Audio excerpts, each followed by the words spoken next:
Eh bien, salut à toutes et à tous, c'est les cours en vidéo et j'espère que vous allez tous très bien. Aujourd'hui, on se retrouve pour un nouveau cours dans lequel on va parler de la nutrition azotée chez le plante chlorophyllienne.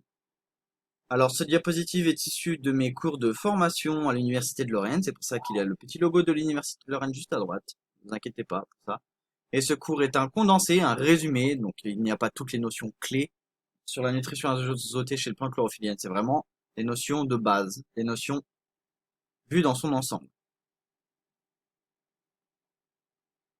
Alors, on va voir le sommaire. Alors, j'ai décidé de faire donc une introduction et on verra donc un plan après en deux parties. Dans une première partie, on verra les différentes sources d'azote pour une plante. On verra notamment le diazote, l'ammonium et le nitrate. Dans une deuxième partie, on verra le rôle de l'azote chez les plantes chlorophylliennes, avec des expériences sur l'apport ou non d'azote dans une culture et l'excès d'azote, qu'est-ce que ça peut influencer sur la culture de la plante. Et enfin, on terminera par une petite conclusion. On va parler de l'introduction. Alors, l'azote, c'est l'un des éléments chimiques les plus disponibles dans la nature. Donc, bon, je vous laisse référer au petit tableau périodique si vous ne savez pas où c'est l'azote. Et d'ailleurs, si ça vous intéresse, un petit tuto, un petit cours sur comment fonctionne le tableau périodique, vous me le mettez dans les commentaires. Ça sera peut-être notre premier cours de chimie. À voir ce que vous voulez. Donc l'azote est un des constituants des acides aminés, des protéines, des nucléotides, des coenzymes, etc., etc. Donc c'est vraiment un élément majeur de la biologie. Avec la nutrition carbonée, la nutrition azotée est essentielle à la survie des plantes. Et enfin, on a Boussingault qui dit en 1838 qui est le premier à montrer que les plantes sont capables de s'enrichir en azote malgré que le sol soit dépourvu de matière organique. Donc, voici monsieur Jean-Baptiste Boussingault. Et donc voilà. Alors, mais d'où provient l'azote dans les plantes? L'azote des plantes peut provenir de trois sources, du diazote, de l'ammonium, du nitrate. On va d'abord se pencher sur le diazote. Donc le diazote, ou N2, possède une origine principalement atmosphérique. Le diazote est l'un des constituants majeurs de l'air atmosphérique. 78% contre 21% pour l'oxygène. Donc, je vous ai mis à droite un petit graphique qui montre la composition en pourcentage de l'atmosphère terrestre et on voit qu'il y a 78% d'azote, enfin de diazote N2 dans l'atmosphère, contre 21 d'oxygène, 0,03 des gaz carboniques, donc CO2, et 0,97 des autres gaz. Donc on voit que le diazote azote N2 est vraiment un élément majeur, clé de l'atmosphère. La fixation symbiotique du diazote. Oh, il y a une petite coquille, je m'en excuse.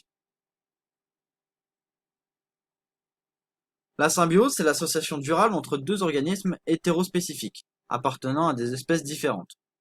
Les organismes impliqués sont qualifiés de symbiotes. Le plus gros peut être nommé hôte. Donc on a déjà vu la définition de symbiose dans une précédente vidéo. Certaines plantes utilisent la symbiose avec des bactéries pour fixer le diazote, grâce à des nodules, qui vont se former sur les tiges ou les racines. Donc voici ici donc un petit schéma, donc vous voyez une racine. Donc une plante va s'associer avec des bactéries, ça va former des nodules. Voilà, c'est les petites boules que vous voyez ici dans les racines de la plante. Cette symbiose, elle va permettre aux plantes de puiser le diazote dans l'atmosphère, tandis que les autres plantes doivent la puiser dans le sol. On va illustrer cette fixation symbiotique du diazote par un exemple des angiospermes. Donc les 8 familles d'angiospermes utilisent des bactéries pour fixer le dioxyde atmosphérique. Cette bactérie est une actinobactérie filamenteuse appelée Frankia. Donc je vous ai mis une petite photo au microscope d'une bactérie Frankia. Donc pareil, si vous voulez qu'on revienne sur les familles angiospermes, etc., etc., ou même sur les familles de bactéries, bien sûr, on le met dans les commentaires. Mais alors, on va se demander maintenant comment ça fonctionne du coup un nodule. Donc le nodule, grâce aux bactéries, permet de fixer le diazote. Ainsi, il sera réduit en ammoniac, NH3, puis en ion ammonium, NH4-, par un cycle très bien organisé. Donc je vous ai mis ici le cycle. Donc vous avez ici importation de produits de la photosynthèse par le phloème, saccharose, malate, succinate. Vous avez du N2 ici qui va rentrer donc dans une cellule infectée. Je vous ai entouré ici un schéma. le N2, grâce à la nitrogénase, va nous permettre de produire du NH4+. Mais pour pouvoir fonctionner, on va avoir la dépendance d'énergie. On a une présence d'énergie, donc d'ATP, nécessaire pour faire fonctionner la nitrogénase. Et pour produire cet ATP, on est sous l'influence d'un contrôle de l'oxygène par les léguémoglobines. Donc, contrôle de l'oxygène, qui va permettre de produire de l'énergie, qui va permettre d'activer la nitrogénase, qui va permettre de transformer le N2 en NH4+. C'est pas facile, je le sais très bien que c'est pas facile. Mais bon, reprenez ça tranquillement chez vous. Suivez bien les flèches et ça va marcher tout seul. Ensuite, l'azote, il peut provenir de l'ammonium, NH4+, et du nitrate, NH3-. Et ça va notamment se faire par absorption minérale. À la différence du diazote, l'ammonium et le nitrate ne se trouvent pas dans l'air, mais sont absorbés dans le sol grâce au pôle absorbant. Donc, je vous ai mis ici une petite photographie de pôle absorbant, que l'on a déjà vu dans une très très vieille vidéo de la chaîne, donc la vie fixée des plantes. Donc, je vous laisse rechecker cette vidéo qui est très ancienne, elle date de plus d'un an, je le sais. Donc le NH4+, pardon, sera directement absorbé par la plante. Le NO3, lui, doit être d'abord absorbé et va subir tout un tas de réactions chimiques pour aboutir à du NH4+. Donc vous avez ici du NH4+, donc qui va être absorbé, donc on va avoir directement du NH4+. Du NO3 va d'abord être absorbé, du NO3- va d'abord être absorbé, puis va être réduit en NO2-, puis va être de nouveau réduit en NH4+. On va se focus sur le nitrate, car c'est un point essentiel. Le prélèvement du nitrate est assuré par des transporteurs spécifiques, grâce à un transport actif. Donc, transport actif, c'est contre le gradient électrochimique. C'est-à-dire qu'il y a nécessairement de l'énergie pour pouvoir transporter. Il existe plusieurs types de transporteurs. Il y en a deux, les HATS, High Infinity Transport System, transportent le nitrate en faible concentration saturable à 200 micromoles, car il existe une grande affinité entre les HATS et le nitrate. Et après les HATS, on a les LATS, Low Infinity Transport System, transporte les nitrates en plus grande concentration et non saturable à 500 millimoles. Donc on a les HATS qui ont une très forte affinité avec le nitrate, et on a les LATS, les Low Infinity, qui transportent en plus grande concentration mais sont non saturables à 500 millimoles. Et on peut noter que l'on constate une alcanisation autour des racines lorsque les nitrates sont absorbés.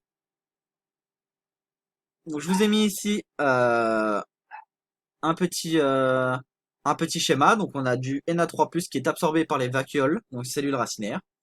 Il va passer dans le xylème, puis dans les feuilles, jusqu'à une vacuole, qui sont situées dans les feuilles. Dans cette vacuole, on va avoir réduction des nitrates en nitrite par la nitrate réductase. Donc vous avez ici la formule chimique, l'équation chimique. Et ensuite, on a réduction des nitrites en ammonium par la nitrite réductase. Et vous avez ici l'équation chimique. Donc voilà comment on passe des nitrates à de l'ammonium. Maintenant, on va se focus sur l'ammonium. Donc le prélèvement d'ammonium est assuré par des transporteurs spécifiques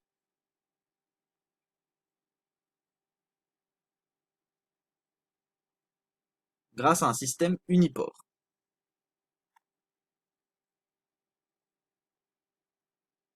Excusez-moi, petite coupure.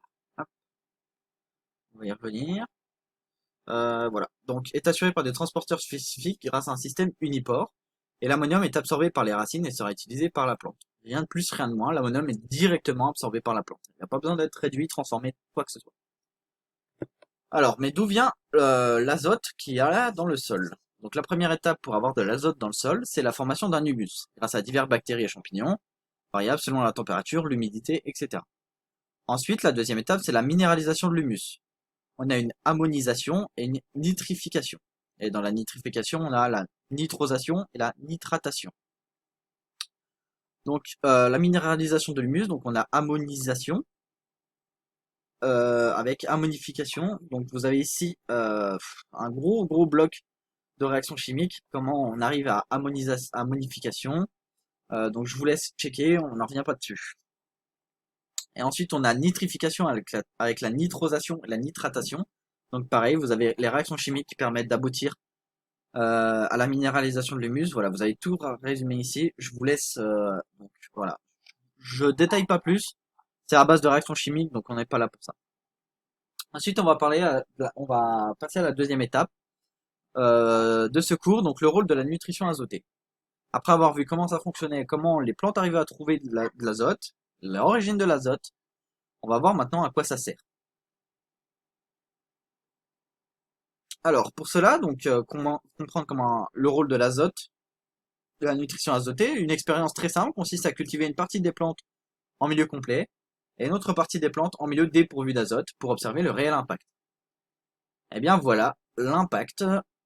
Donc sur cette expérience ci-contre, on a une feuille de plante qui a poussé dans un milieu complet, c'est-à-dire dans un milieu où tous les éléments nécessaires à sa croissance étaient présents en quantité suffisante. Et on a une feuille de plante qui a poussé dans un milieu privé d'azote. Donc ici à droite. On peut constater quelque chose d'important. La feuille privée d'azote est beaucoup moins grande et grosse que la feuille qui a poussé en milieu complet. Par conséquent, si elle est moins grande, elle a moins de surface d'échange avec l'air, et par conséquent, cela peut gravement nuire à la plante, car la photosynthèse ne sera pas correctement utilisée. De plus, la feuille privée d'azote est également moins verte, ce qui est normal, car la chlorophylle, substance qui donne la couleur verte à la plante, est composée en grande partie d'azote. Donc si la plante est privée d'azote, elle ne va pas synthétiser correctement la chlorophylle et perdra donc de sa couleur verte. Donc voilà exactement le rôle de la nutrition azotée. Donc avec de l'azote, on a des feuilles beaucoup plus grandes qui permettent de meilleures surfaces d'échange avec l'extérieur. On a aussi une couleur beaucoup plus verte, etc., etc. Mais dans le rôle contraire, si la plante, au lieu d'être privée d'azote, était plutôt cultivée avec un excès d'azote, est-ce qu'il y aurait des conséquences? L'excès d'azote peut défavoriser la maturité chez les plantes, action des salades. Un excès d'azote peut également provoquer une croissance énorme chez les plantes, ce qui peut avoir des conséquences néfastes sur les plantes. Donc avoir une meilleure exposition aux pucerons, donc avec des plus grandes dégradations des feuilles, etc., etc. Un excès d'azote peut également polluer l'environnement car l'azote est très soluble dans l'eau, donc on peut très vite polluer l'eau et les nappes phréatiques, etc., etc. avec un excès d'azote. Et donc en conclusion sur cette vidéo, donc les plantes, par leur organisation, sont parfaitement adaptées à la nutrition azotée.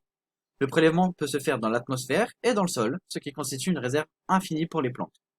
Les plantes chlorophylliennes ont un besoin majeur en azote, car l'azote est un composé essentiel dans la synthèse de la chlorophylle. Par conséquent, un excès ou un manque d'azote dans la culture de nos plantes, et c'est la catastrophe assurée, voire la mort de notre plante. Donc voilà, c'est tout pour cette vidéo, j'espère qu'elle vous aura plu. Si vous avez des questions, n'hésitez pas à les mettre dans les commentaires. Si vous avez des suggestions pour d'autres vidéos, ou des choses que l'on pourrait faire, donc n'hésitez pas aussi à le mettre dans les commentaires. Je réfléchis aussi à vous faire des vidéos, d'autres vidéos sur la fac de biologie, car je vois que vous êtes très réactifs sur la fac de bio. Donc voilà, on est en train de peaufiner tout ça. Peut-être tenter, pourquoi pas, de la culture de bactéries, on verra. N'hésitez pas donc à liker, à commenter, à partager et à vous abonner. C'était les cours en vidéo et je vous dis ciao ciao, à plus tout le monde.